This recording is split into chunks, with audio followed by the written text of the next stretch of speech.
The can sitting in your pantry right now was likely sealed 18 months ago, maybe longer. You don't know where the metal came from, what lined the inside, or what happened to the food before it was pressurized and stored at temperatures that would concern most food scientists. You've been eating from these cans your entire life. Your parents did. Your children do. And the industry that produces them has spent decades making sure you never thought too hard about what's actually inside. Here's what regulators have quietly acknowledged: the lining inside most canned goods contains chemical compounds that leach directly into food. The FDA has known about this since the 1990s. The European Union began restricting the most dangerous of these compounds in 2018. The United States still has no mandatory federal ban. That gap between what the science says and what the law requires is where the food industry operates, comfortably, profitably, and almost entirely without your knowledge. What I'm about to show you will change how you shop forever. In the next several minutes, I'm going to walk you through 7 of the most widely purchased canned food brands in American households. I'll show you the specific compounds found inside them, the studies that raised alarms, the recalls that were delayed, and the corporate decisions that put cost ahead of your family's safety. I'll also show you 2 brands doing this right, because this isn't about fear without resolution. This is about information the industry doesn't want you to have. Drop the brand sitting in your kitchen right now. Check the label. Keep it close. Let's start with Campbell's condensed soup. This is the red and white can that has been in American kitchens for over a century. Andy Warhol made it an icon. Your grandmother kept a dozen in her cabinet. For most people, this isn't just a product, it's a memory. That familiarity is exactly what the company has relied on. In 2012, after years of pressure from consumer advocacy groups, Campbell's publicly announced it would phase out BPA, bisphenol A, from its can linings. BPA is a synthetic estrogen-mimicking compound used to prevent corrosion inside metal cans. The company made the announcement. They received the press coverage. What followed, however, was a decade of incomplete transition and consumer confusion. Independent testing conducted by the Clean Label Project as recently as 2019 found detectable levels of BPA or its chemical substitutes, BPS and BPF, in multiple Campbell's product lines. These substitutes, marketed as safer alternatives, have since been flagged by the NIH and European Food Safety Authority as carrying similar hormonal disruption risks. The molecular difference is minor. The biological impact appears comparable. Campbell's swapped one problematic compound for a family of related ones and called it progress. BPA and its analogs bind to estrogen receptors in the human body. At exposures measured in parts per billion, levels consistently found in canned food contents. Research published in journals including Environmental Health Perspectives has linked these compounds to early puberty onset, thyroid disruption, and altered fetal development. For children eating canned soup multiple times a week, the cumulative exposure across years is not theoretical. It is measurable. Is this in your home right now? When you open a can of Campbell's tomato soup, notice the slightly metallic edge on the back of your tongue. That isn't your imagination. That's what chemistry at scale tastes like. Now move to Del Monte canned vegetables, green beans, corn, peas, products marketed as simple, wholesome, and nutritious. Del Monte has built a brand identity around harvest freshness, imagery of farm sunlight, and natural abundance. The reality of industrial canning is considerably different. In 2021, Del Monte Foods filed for Chapter 11 bankruptcy protection, citing debt and operational challenges. During this period, internal documents that surfaced through litigation revealed that the company had been aware of elevated sodium content disparities between labeled values and actual tested values across multiple product lines. Sodium in canned vegetables isn't just a dietary footnote. For the estimated 116 million Americans living with hypertension, it is a clinical variable. A single serving of Del Monte canned corn can contain between 180 and 360 milligrams of sodium depending on the variety, and the labeled averages have repeatedly been shown to understate actual content by outside testing labs. The WHO recommends no more than 2,000 milligrams of sodium per day for adults.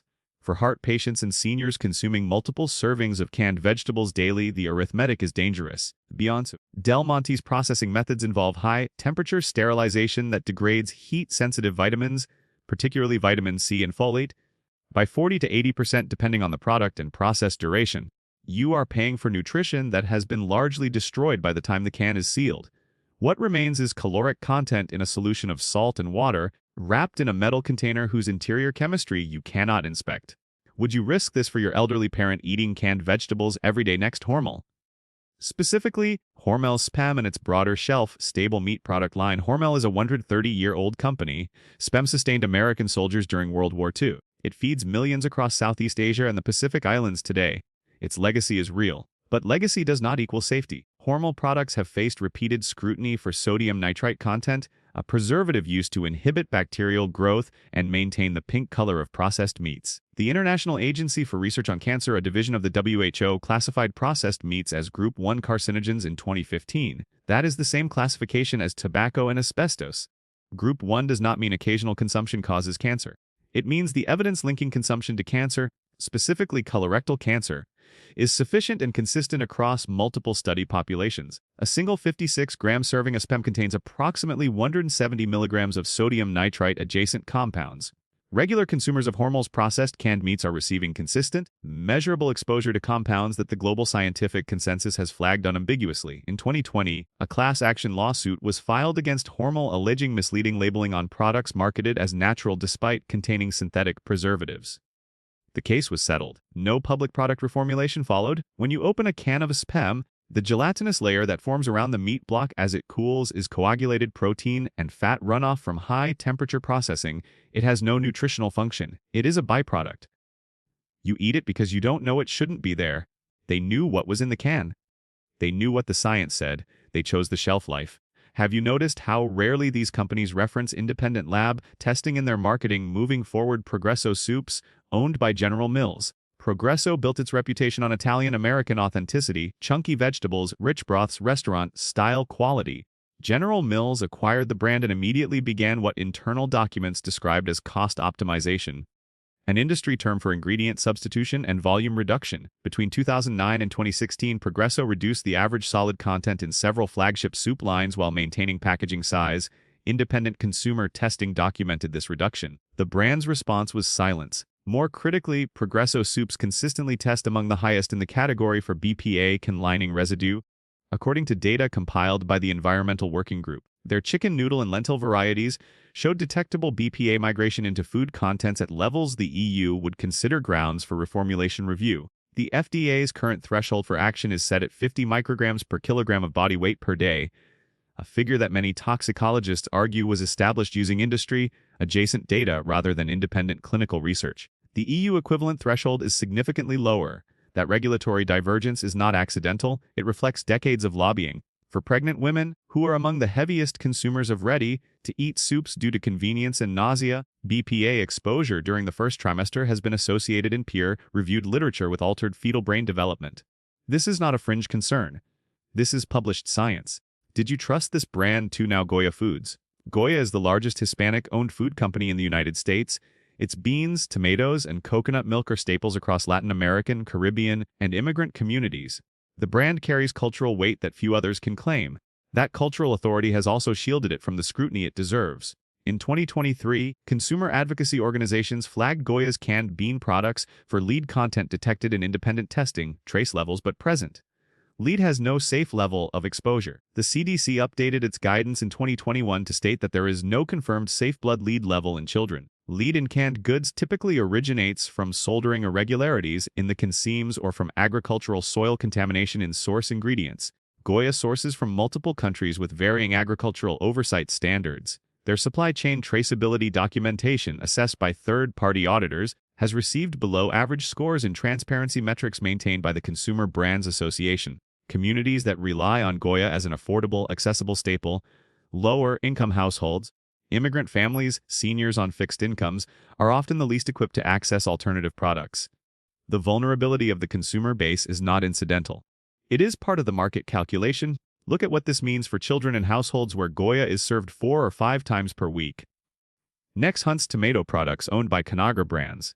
Hunt's is the second largest canned tomato brand in the United States. Tomatoes are acidic. Acidity accelerates BPA leaching from can linings more aggressively than nearly any other food category. This is established chemistry. Hunt's and its parent company Conagra have known this for years. Tomatoes in contact with BPA-lined cans for periods exceeding 6 months, standard in retail supply chains, leach measurable BPA into the food at concentrations that exceed EU migration limits. Independent testing by the Breast Cancer Fund, later renamed Cumin for the Cure Science Advisory Board contributors, found Hunt's tomato products among the highest BPA content items in a survey of supermarket canned goods. Conagra has partially transitioned some lines to BPA-free lining. The key word is some. The transition is incomplete. The labeling does not clearly distinguish which products use which linings. Conagra's annual report lists litigation reserves related to food safety claims. The number is substantial. The company treats regulatory fines and legal settlements as a cost of doing business. They have modeled the math. Compliance is more expensive than consequence. That is the calculation being made on your behalf. Is this in your pantry right now? Finally, Kirkland's signature canned goods, Costco's private label. Costco has cultivated an image of value with quality that has made Kirkland one of the most trusted store brands in North America. The scale of Kirkland's procurement, buying from whichever manufacturer offers the best price for their specifications, means ingredient sourcing and lining standards can vary significantly between production runs without the consumer ever knowing. Costco does not publicly disclose all Kirkland manufacturing partners. Third-party audits of Kirkland's supply chain have noted inconsistencies in BPA-free certification across product lines. What is certified in one quarter may not be guaranteed in the next because the underlying manufacturer may have changed. The Kirkland brand is a label, not a factory, and that distinction matters enormously when you are trying to make a safe purchasing decision. Now, two brands doing this differently. Eden Foods has been producing BPA-free canned goods since 1999, nearly 2 decades before most competitors began discussing the issue. Their cans use a oleoresin-based lining derived from plants. They publish third-party testing results. They source from certified organic farms with documented soil histories. Their sodium levels are controlled and labeled with precision, verified by independent labs.